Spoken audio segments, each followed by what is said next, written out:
Hey folks, Quilly18 here, and welcome to another episode of Let's Play Aurora 4X, and we've gone forward in time a little bit. That actually wasn't my intention. There was a lost episode. There was a technical issue with the episode. As a result, a bunch of me sort of fiddling around with missile design, PDC design, was mostly lost. But that's okay, we're going to redo it in this video. You haven't lost anything. Just trying to explain why the date has changed. It is the 30th of October in 2044. We've got a little bit of new technology. We've got a few more civilian mines have opened up. Not a whole heck of a lot is happening, although Luna is up to 33 million people. It does have enough infrastructure to support that. However, it is completely politically unstable. That's because we have no protection there. Same thing with Mars. Same situation. We've got just enough infrastructure, barely, to sort of make it work out, but zero political instability because we haven't gotten around to designing our to building our PDCs yet and setting up some defenses. And I'm going to start with PDCs. I'm going to build some ground-based defenses because right now all of our equipment has to be relatively large to work. So we're going to design a planetary-based missile defense base, which is going to be able to fire missiles at ships, but also use tiny little anti-missile missiles to defend itself. I had designed a bunch of components. I've gone and marked them all to be obsolete. We'll have to redesign them and technically research them, but we'll use Space Master to just do it instantly, and then you guys will sort of be up with the flow. Okay, so there are there are 5 components that we need to design to make this whole missile thing work out. We need an ability to detect enemy ships, that is to say, active sensors. We need an ability to lock on to those enemy ships, that is to say, missile fire control. These are 2 separate systems, although they're very closely related, and you choose between the 2 right over here. In addition to that, we need missile engines. This is our 3rd component that we need. We need engines to make our missiles, go places. We'll also need magazines to store ammunition in. Now, one of the things I actually am not sure about, because I haven't gone that far into the game, I actually don't know what's involved in reloading PDCs. Do they automatically resupply themselves from the planet? Do you need to include magazine space for them? I mean, certainly with ships, you need magazine space to store missiles, right? And eventually you'll run out of missiles, then you'll have to resupply. Do PDCs auto-resupply? I have no idea.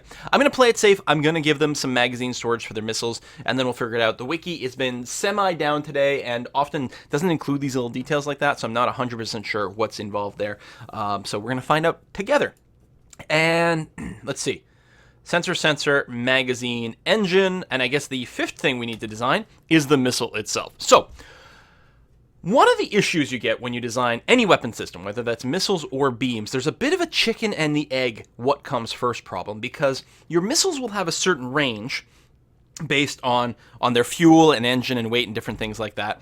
But additionally to that, your sensors will have different range capacity based on a variety of your technology. We actually only have the very basic level of active grav sensors, so our sensors are not going to have the greatest range, and they'll be quite expensive or quite large to put together. But that's one of the reasons I'm putting this in the PDC. We're going to have a relatively large PDC as opposed to an overly sized ship that's not that effective. So what range are we going to target for our missiles? So our ship-killing missiles, how far are they going to fly? What is their effective range going to be? And our anti-missile missiles, what's their range going to be? I don't know. What I'm going to start doing is I'm going to start by sort of ballparking things with an active sensor over here. Because our active sensor can have a total sensor size that goes from 0.1 all the way to 50. So what I want to see is, let's say we put it halfway. Let's say we say, how come that didn't take? That was weird. Let's say we set our sensor size to 25. We also need to set a resolution. I don't remember, excuse me if I'm duplicating some stuff that we did in the last video we saw. I don't know if it was in the last video you saw or the last video I recorded, which has been lost or not. I don't know. We also have to pick a resolution. This basically says, what size ship is this sensor optimized to find? So you're setting basically a minimized size. So with 5,000 here, we are optimizing this sensor to find things that are 5,000 tons or larger. We can still detect things that are smaller, but at a dramatically reduced range. So for example, with this setup over here, we can detect an object that is 5,000 tons or larger at 125 million kilometers. But if we take the next size that it's showing here, so it's previewing, well, what about a 1,000-ton object? We would only see this at 5 million tons. Or sorry, 5 million kilometers. So even though it's this object is only a fifth the size, we're seeing it at 1/25th the range. Oh, that's probably literally the ratio they use. So 1/5 the size, 1/25th the range. And then even worse against a 250-ton object, we only see it at 312,000 kilometers as opposed to millions we're talking about here. I think we might want to design our initial set of sensors to find ships that are a bit smaller than this, because it's still early in the game. If we do happen to pop open a jump point or something in the near future that exposes us to enemy ships, they might still be small. I have no idea what we're going to find out there. And right now, what we're mostly concerned about is locking down the rebellion on Mars and Luna colony. So we're going to target ships that are going to be more or less in the range that we're going to build. I'm going to take this, I'm going to drop it by half. I'm going to say, let's keep an eye out for ships that are like 2,500 tons. We're probably going to design ships that are bigger than this ourselves, but who knows what our enemies might use. So this drops our range a little bit. Not that much. The ship is half as small, but it didn't cut our range in half. It was a little bit better than that. And I guess that's okay. We're about halfway sensor size. For our ships, we might end up wanting smaller sensors. But let's assume we want something vaguely like this. And then let me open Notepad up to make a note around here. So active sensor 2,500K, or kilotons, is a range of 88 million kilometers. So I will keep a note here so that I've got an idea about what ballpark we're talking about. So with this, we can detect a ship of this size at, we'll call it about 100 million kilometers. So maybe when we want to design missiles with about that range, maybe that'll work out. I don't know. We have no idea what kind of fuel efficiency we might be able to get out of our missiles. So we got that a bit of a ballpark, but we also will have to, we're going to need to design two sensors. One sensor, this one here, is going to be to detect ships. However, we're also going to need a different sensor to be able to detect missiles, because you can see the range starts to drop dramatically. Well, missiles are microscopically small. If we want to be able to detect missiles, we're going to need a sensor with a very small resolution. In particular, we're going to go to the minimum possible resolution, which is here. One hull size, which is 50 tons. Now, that is still larger than most missiles. With our resolution set to this, we can detect something that is 50 tons at 12.5 million kilometers away. But for missiles, now I'm hoping that this is literal here. It says range versus size 6 missile or smaller. I'm hoping that this is accurate all the way down to, say, size 1, for example. But this would give us a range of call it 1.4 million kilometers over here. Well, that's okay. And again, this is with middle sensor size. We could go all the way up to 50, or we could drop it all the way down to 0.1. Let's ballpark this. That way we can tweak up or down depending on what our missile stats are. But okay. So anti-missile sensor, or actually maybe just missile sensor. This is still an active sensor, but this is to detect missiles. We have a range of, let's call it 1.4 million kilometers. The size doesn't matter, but let's assume we've got something like that. Now, one thing that I do know is it is possible to pack missiles and things like that and ships with some sort of electronic countermeasures, which effectively lower the distance at which you can detect objects. So in practice, we may want to treat this as if we could detect these ships at maybe 50 million kilometers, and maybe these missiles are about 1 million kilometers or something of that nature. Okay, so we've got a ballpark for our sensor envelope. Next thing we're going to do is we're actually going to design missions. So we haven't actually locked in these sensors because we don't know what our final numbers are going to be. But we do have to start designing our missile engines. Now, I'm going to design two. I'm going to design a relatively fuel-efficient... sorry, this is engines. I want missile engines. But I want to design a relatively fuel-efficient engine for our anti-ship missiles. So our anti-ship missiles will have more range. Now, we could choose a different engine type, but obviously we want the best engine. We can't choose anything different here. We can choose a size for our engine. And so let's ballpark some stuff. I think I talked about this a little bit in the video we saw. But I'm going to ballpark 8 missile size points for our anti-ship missiles. And then I would like, and this is because it's PDC size, I think when we do our ships, when we actually build spaceships, we're going to want maybe size 4 missiles instead. But now we're going to assume we're going to use size 8 missiles for that and size 2 missiles for our anti-missile missiles. Okay? Again, we're basically about doubling the size that we will likely target later on when we're building missiles to fit into actual ships. So we're going to ballpark this and see what we can work out. So we do know a couple of things, first of all. We know that our current technology for our warheads is 3 damage per 1 MSP.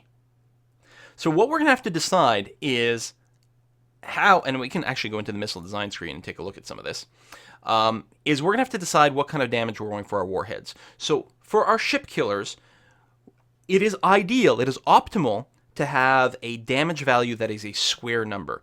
So we're going to want probably a damage of either 4 or 9. For 4, we can do that with an MSP of 1.34. So this would be, out of our budget of 8 size, we are going to use 1.34 for our warhead. Alternatively, out of our budget of 8 size, we could use 3 for our warhead and end up with a damage of 9. And I think that's probably what we want to look at. So let's assume that we're going to use 3 MSP for our warhead. That leaves 5 left over for our fuel, our engine, and a boost to agility, which will help improve our accuracy. Let's assume then that we're going to want to do something like, I'm just guessing. We won't know what the numbers will be until we actually put them in here and find out what our actual numbers and ranges are. But let's assume we're going to use 3 MSP for our engine and something like 1 and 1 for our fuel and agility, something in that range. So let's design an engine that's got a size of 3. That's the whole reason I'm doing this. So we're designing an engine. I'm going to bring the speed up, or the size up to 3, and this will give us 3. This will give us an engine with an engine strength of 0.6, but huge fuel efficiency. So this would be a relatively good ranged engine. Now, in my head, so in the past we've had 2 companies design engines for us. In fact, if I go into the ship design screen over here, and I look at our Speedy Savant, the Lightgiver Corps built our conventional engines for our Speedy Savant class ships. Since then, I haven't used them.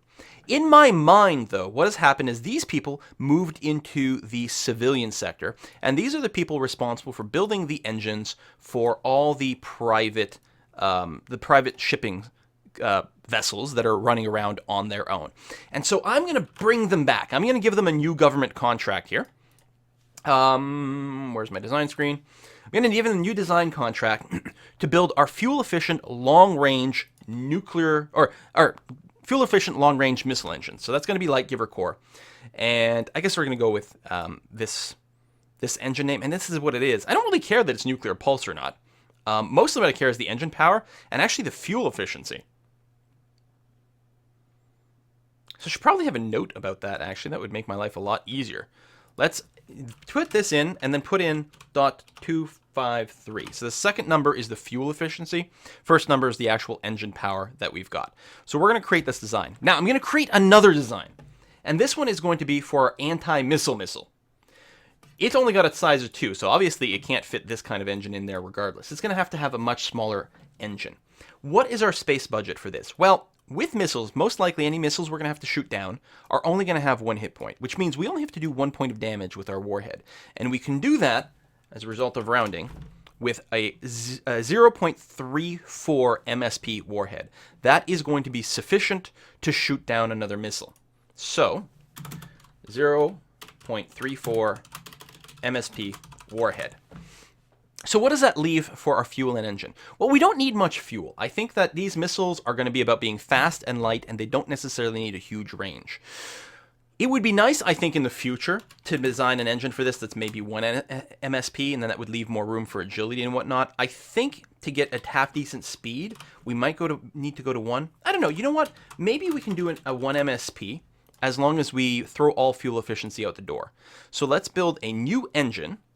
This is going to be a size 1. And what I'm going to do is, over here, instead of cutting the engine power by half, I'm going to double the engine power. And notice the fuel consumption. So normally, at a 1 times engine power, we're going to use a 1 times modifier or multiplier on our fuel. If we go to half power, we're only using about 1/5 the fuel. If we go to double power, we're using 5 times the fuel. This is going to have dramatically shorter range, but it's going to be a pretty powerful engine for its size. It's actually more powerful than the other engine. Even though it's a third the size, it has more power. But it burns fuel. Here we go. The fuel efficiency is 84. 84. Oh, right. That's the other thing. The fuel consumption is a lot worse, too, from here. So we're burning 84 liters per engine power hour with this version. So this one, we're going back to it's Coriolis, right? Not Coriolis or anything like that. Who uses, Coriolis Nuclear Technologies. They are going to be responsible for my anti-missile engine. So we're going to create that. Hope I wrote down the numbers right. We can always rename these later if need be. Now, we do have to research these engines before you can use them in the missile. Now, technically, I've already gone through the work of researching engines that are very, very similar to this one. I guess that's power and propulsion. Right over here. Oh, both of them are relatively minimal over here. Okay, that's good. The actual missile research will be quite time-consuming, so we'll probably cheat for those. We've got tons of labs available, so that's good. So what we're going to do is we're going to take the best power and propulsion person. Wait, hold on. We've got more power and propulsion. Oh, right here, the gas-cooled reactor. Let me cancel that job completely. So that way we'll get Lara back. We're going to have her research the light giver core. This is our long-range fuel-efficient engine. Does it make sense? Did I read that wrong? It might be possible that is actually correct. Let me just out of curiosity. Our missile engines, if I go down to here and say 3 MSP, oh yeah, it really does go like crazy efficient. This really does use 1.2 liters per fuel hour instead of 83. So this is, well, 1.2. Let's call this something around like 70 times more efficient, and it's only a quarter of the power. Yeah, we might end up redesigning our anti-missile engine, but let's see. Anyway, Laura, you're going to design the light giver core. You're going to use 17 labs for that. And then what we're going to do is we're going to click on you. We're going to queue up the Coriolis one and hit Q. And I'm just going to skip 5 days, and that should do 1. And, 5 days did both. Wonderful. Okay, so we've got both those engines designed. Now let's see what happens when we stick it into a missile. And we'll try to get an idea about our range. So, first, let's design our anti-ship missile. So it's going to have a warhead of 3, and it's going to use the light giver core high fuel efficiency engine over here for range. And we've got a budget of what? Size, what did I say? Size 8? Size 8 is going to be our budget, which means we have room for fuel efficiency and agility left over in here. Right now, we'd have a range of 10 billion kilometers. Wow. Well, we're looking for a range of 88 million. So, cut back on the fuel. And more. Holy crap, man. This is a really fuel-efficient engine.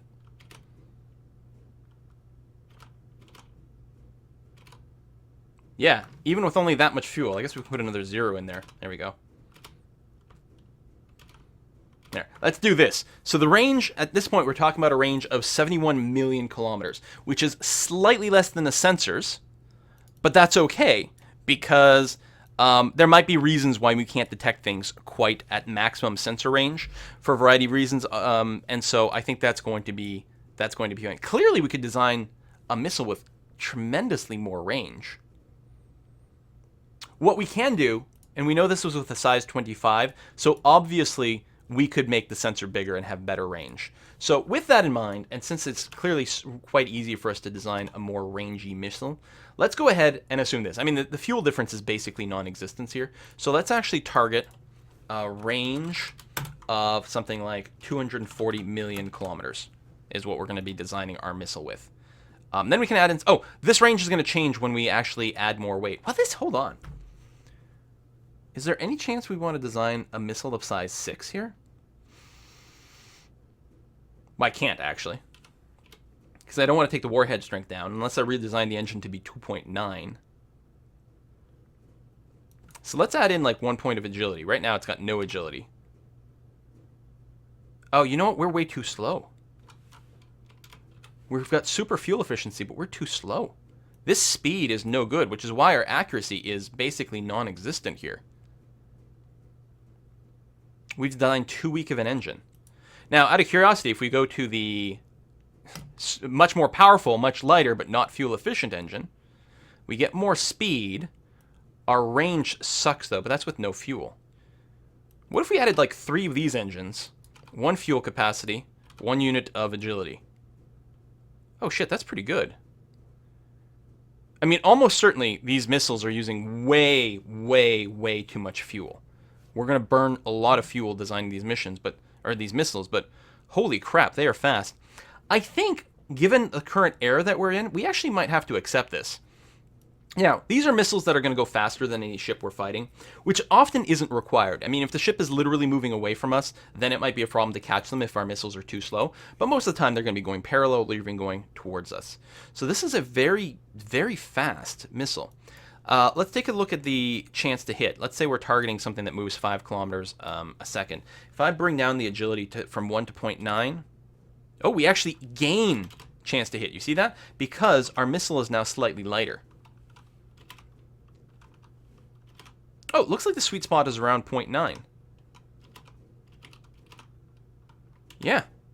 Sweet spot's around there. I could add a little bit more fuel for more range, I guess. This might drop our accuracy. Yeah, because of the weight, it works out that way. So it looks like I may as well. Does it increase the cost if I increase my agility? Oh, it does, actually. So, like, this 7.9 anti-ship missile saves us a little bit of money and still has really good accuracy. And that's okay. Well, the reason you tend to go for round numbers is because your missile launchers are always in round numbers. So we're still going to need a size 8 missile launcher to launch this. But it looks like by shaving off a little bit of the agility and saving a bit of weight hasn't really affected. Although I was only looking at 5 kilometers a second. What if we want to hit something that's moving 3 kilometers a second? We've got 28. Nah, it's unchanged. What about the 1 kilometer a second? We're at 84. It's slightly more accurate, actually, by having it slightly lighter over here. So we're going to save 0.1 missile size. And in exchange for that, we are going to gain a little bit more speed, gain, and a little bit more chance to hit. Because most likely we're going to be targeting things probably more around this range. So 1 in every 4 is going to hit, depending on how much anti-missile capacity they have, which I guess is okay. And these hits are going to be pretty devastating. They're going to punch through 3 layers of armor. And even if that's not enough to penetrate into the inner system, it's going to like blow a huge crater into the side of things. And a handful of these missiles should be able to take out a ship pretty reliably. I think, I hope, I don't know. But this is going to be the design we're going with. So our missiles are going to have a range. Actually, we're bordering at around 270. Let's assume that in practice, well, it depends because ships that are moving towards us, we can fire. Okay, I'll just write this down. That's fine. That's a 3 and a 3. Okay, and that's the range. So this is what we're designing, which means that our sensor that we design has now been out of whack. So before we lock in this design, let me come back over here, and our grab sensor that we were targeting about 2,500 tons, is there any way we could get anywhere remotely close to that range? So with 25, we're hitting about 88. What if we went, and this is for PDC, what if we went all the way to 50? Even then, so 176 million kilometers is the most that we can sense something of this size. That being said, if I increase the resolution, then it'll work. But I'm going to feel more comfortable having less range, but being able to reliably detect things that are a little bit smaller. So technically, our missiles have longer range than our sensors can detect things, and that's going to be okay. So this is going to be, well, it is an active search sensor. This is the range, the MR 176, that's in millions of range, and then it's the resolution. The R50 to me isn't helpful. I mean, it's hull size. I'm gonna put it like a slash 2,500 kilotons so that I remember what it is, and we're gonna create this. Should I put in a company name? I guess I should, right? So this is gonna be the Member Tech. Member Tech is the company that's going to make our sensors here that we have gone and hired for this. I'm gonna copy you. We're gonna create this project. Then I'm going to change this to missile fire control, and you'll see the range increase. That's because you get basically about twice as much bang for your buck for missile fire control, because it's not a wide area scan. It's just a narrow area lock onto a target. So 265 over there. Hang on, what was the range of the other one? I didn't actually write down the change here. Sensor at size 50. 176. 176 million kilometers is our sensor range. So it doesn't make sense for our missile fire control to have a longer range than our sensor range, which it still had at about 25. So let's bring this down, down. There we go, 170. So it's slightly shorter range than our actual detection sensor. Actually, we can bring it up because we might be able to detect things in different ways. There we go. We'll bring it around there. So we have our missile firing. That's good. We can't really tune anything else. Our sensor tech does kind of suck, but that'll be okay. So member tech will also provide our fire control systems. So that's that. Now, that is one missile pair designed. Actually, I don't think we actually created this. And it doesn't have a name, which is a real shame. I'm going to call this, I need to know what the size is. It's a size 7.9 anti-ship missile. And in parentheses, I'm going to say range. How do they write it the other way? MR for range, for like millions of range. 269. And anything else I want to know? Maybe the speed at a glance. 6,100 kilometers a second. These are pretty good missiles for our era, I think, maybe. All right, so we're going to create this. Now, that's one. The other thing we want to do is we want to create an anti-missile missile, which only needs to inflict 1 point of damage, only needs the one of these engines that are fast but not very fuel efficient, needs a lot less fuel capacity because if you remember our sort of benchmark here for our missile sensor, we're talking about being able to detect missiles at maybe 1.4 million kilometers. So right now we have way too much range. We definitely want to take the fuel down, and down, and down. Okay, now we're in the right vicinity. We've got a missile range of about 1 million kilometer, and our sensor works a little bit further than that. Our missile is still a little too heavy right now. We've got to trim back on the agility, which will also give us more range, because we have to bring this down to a 2. So 6, 3, 9? 4, 1 then? Hang on. Bad at math. 5, 9. There we go. So now we're at a size 2. By default, it will call it an anti-ship missile unless you get down to a size 1. But in this case, it is going to be an anti-missile missile. It goes at 800 kilometers a second, which is faster than the speed of missiles that we can design right now, which is usually a good sign. Again, usually you're worried about shooting things down that are coming straight for you. So you don't actually need to go faster than the target missile. But the faster you go, the increased chance to hit. And we can actually see our chances to hit here are pretty, well, they look good here versus something that moves at 1 kilometer a second. But let's think about the missile we've just designed. The missile we've just designed goes at what, 7.1? So it's somewhere in between here. So if we were trying to shoot down our own missiles, right now, we'd be, maybe 25% chance, somewhere around there. 1 in 4, we would have to shoot 4 anti-missiles for every missile that's coming towards us. That being said, the anti-missiles are a quarter of the size. Right? So we end up shooting about the same volume in both directions. It's about the same tonnage in both directions to completely nullify things, which is all right. Plus, you got to remember, the missiles coming towards us, they have a chance to hit on their own. Now, I think planets are probably pretty easy to hit, but otherwise, there's still a chance to miss. And so I think this is relatively reasonable given our tech level. So what did I do? I went, MR is effectively 1. In terms of millions of kilometers, is effectively a 1 there. I guess I could write a 1.1 for this. And the speed is 800 kilometers a second. Okay, that seems relatively reasonable. I should make sure to keep a note here. So, and yeah, we have 800 kilometers a second. Not that that really matters as much as the range, which is 1.1 million kilometers. Okay, we've got that. I think I hit create. If not, I can recreate it pretty easily. We need to make sure that we've got a sensor. So we've got a sensor that can detect ships, but we need our sensor that can detect missiles. So it's down to there, down to here, and so now we know 1.1 million is the effective range of our anti-missile missiles. So I'm actually, I think, going to be quite happy in designing our system that's got a range for missiles of about 1.4 million kilometers, which was, there we go, at our size of 25, we get this. So our sensor range is slightly longer than our actual range. Yeah, that sounds really good to me. Let me rename this to the missile sensor. Maybe active missile sensor? Just missile sensor. Yeah, that's going to be fine. So we're going to create this, and then we need to also have a fire control system that can track missiles of that size. And we can bring down its size until it gets to about 1.4-ish. Again, I'm overkilling the range of the missile a bit, which is usually what we're going to look for, because there might be electronic countermeasures that shrinks it down. There we go. We'll call it around there. That's I'm going to be happy with. So anti-missile fire control. That sounds pretty reasonable. Create. Okay, one more thing we have to design here. We have to design our missile magazines to store missiles. Now, again, I don't know how PDCs reload. Maybe they don't need magazines. Maybe they automatically restore instantly from the planet's supplies.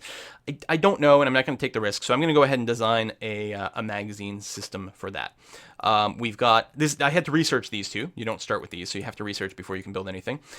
This magazine feed system efficiency basically gives you a hint about how much space is wasted for the actual reload mechanism as opposed to missile storage. So right now, whatever size we do here, so let's say we design a magazine size of 8. Actually, whatever. Magazine size of 8, okay? This is the size of the magazine in terms of hull size. It's got a capacity of 120. Well, that's because out of this hull size of 8, 2 of this hull size is simply the reload mechanism, and the remaining 6 provides the capacity of 120. That's not 120 missiles. That's 120 size worth of missiles. So we're going to design, we have missiles of size 8. So it might be convenient to have something that's a multiple of 8. What kind of multiple? Well, already 120 is a multiple of 8, isn't it?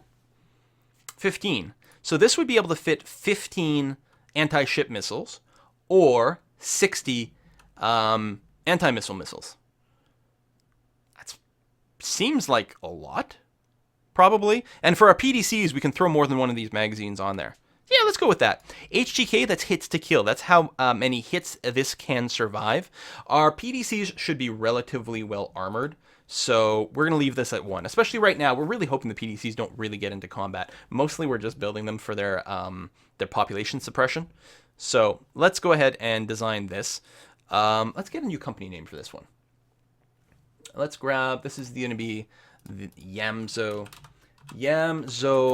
Arms company is going to provide our magazine for our missiles. Okay, so research. We completed the engine research. So what else do we need to research at this point?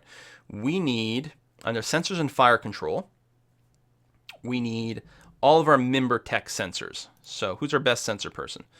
You've got the highest bonus, but you can only work 5 labs. Still, that's okay, because we still have to design the missiles too. So tell you what, Reese Talbot over here, congratulations. You're going to be working with your 5 labs. You're going to work on... Wow, that is really expensive. Wow, sensors are intense. We might want to use Ashley Potts and actually throw more resources at her. She's almost as good as Reese, and she can work 30 labs. You know what? She's got seniority. She's going to get it. So we're going to research the active search sensor. Then we're going to click on her up here, and we're going to grab the other search sensor, which is for the missiles. Hit Q. And then our fire control systems. Wow. Look at the difference between these two. Just based on their their size and range and resolution. Seems a little crazy, but I guess that's the way it is. All right, so we've got all those. Then under missile and kinetic weapons, we are going to need to research our actual missiles over here. Oh, these are obsolete ones from before. Let me go ahead and get rid of that. Right? Right, yeah. That's the obsolete one. So let me get rid of that. So these are the 2 we just designed. This awkward 7.9 size one. Oh, we gotta design our launchers as well. Okay, that's okay. Let me take 1 lab away from Ashley here. And we're gonna assign Ethan, who's got a 25% bonus. Excellent. You're gonna work on our size 7.9 anti-ship missiles. And then we're going to queue up the size 2 anti-missile missiles for you. Wonderful. Excellent. It won't take you as long to research those things, which is nice. The magazines. Yamzo Arms magazines. We're going to queue that up as well for Ethan. And what I forgot are my launchers. Missile launchers over here. So we need a missile launcher we need one of size 8, right? To fire those 7.9 size missiles. We have no other option for reload rate. We can make it a PDC-based system, which, if you look at the rate of fire, right now it's got a rate of fire of 240. By making a PDC-based system, it cuts the rate of fire in half. And I'm going to do that. Sometimes it might be nice to design one system that can be used for ships and PDCs, although it doesn't take that much effort to do the research. And the fire rate is great. And honestly, by the time we start designing our ships, we will probably, by that point, hope that we have better reload rate and maybe even reduced size launchers. That I'm not entirely sure about, but certainly better base reload rate would be really nice. And we might not want to be using size 8 missiles. We probably want to use size 4 missiles or something like that. You can fire smaller missiles out of this one. For example, this size 8 launcher could also be used for our size 2 missiles.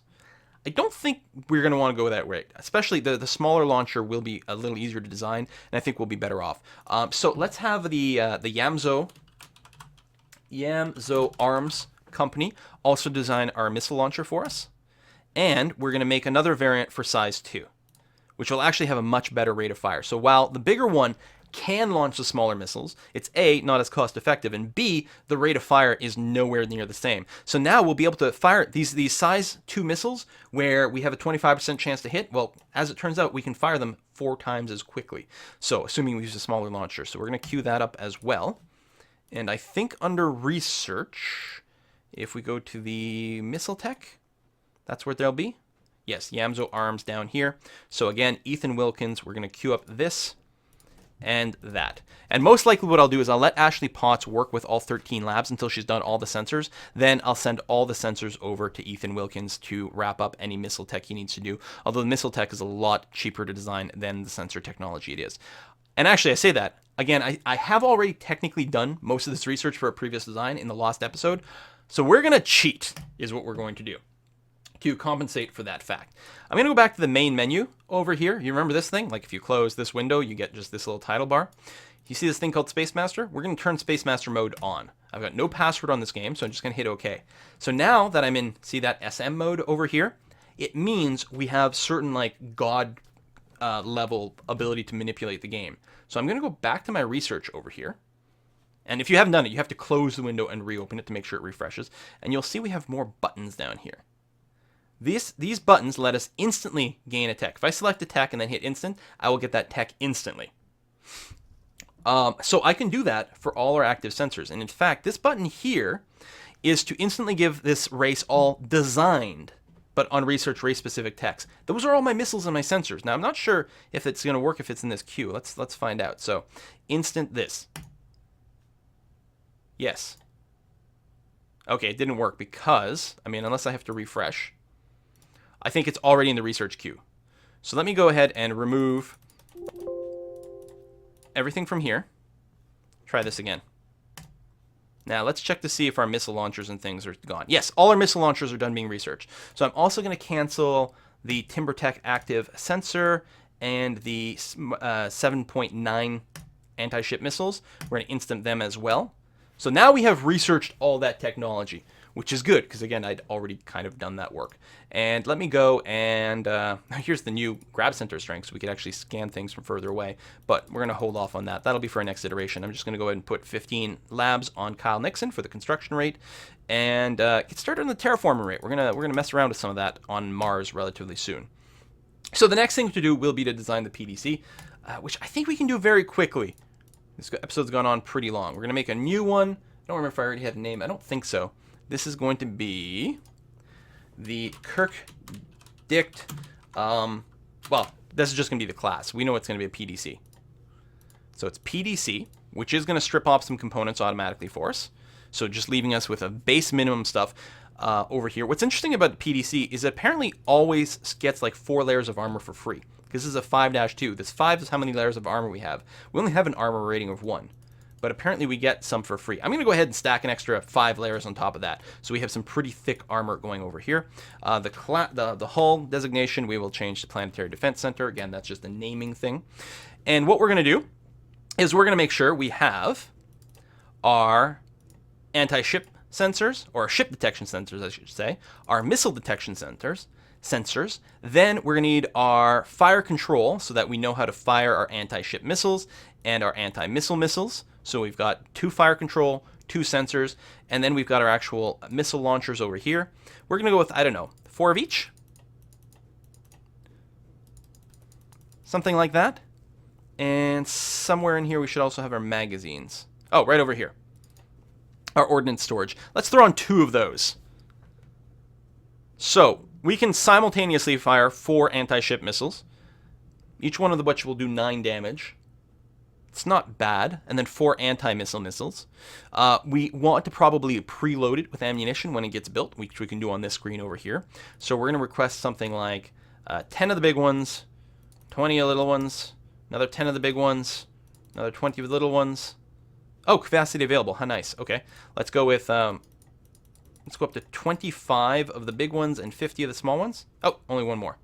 All right, so we can fire 41 anti-ship missiles and 25 anti-ship missiles and 41 anti-missile missiles. The anti-ship missiles can fire from a lot further away, so they're going to fire first. They're going to fire from, well, depending on our sensor hits and whatever, could fire from, let's call it 200 million kilometers away, whereas the anti-missile missiles only fire from 1.1 kilometers away.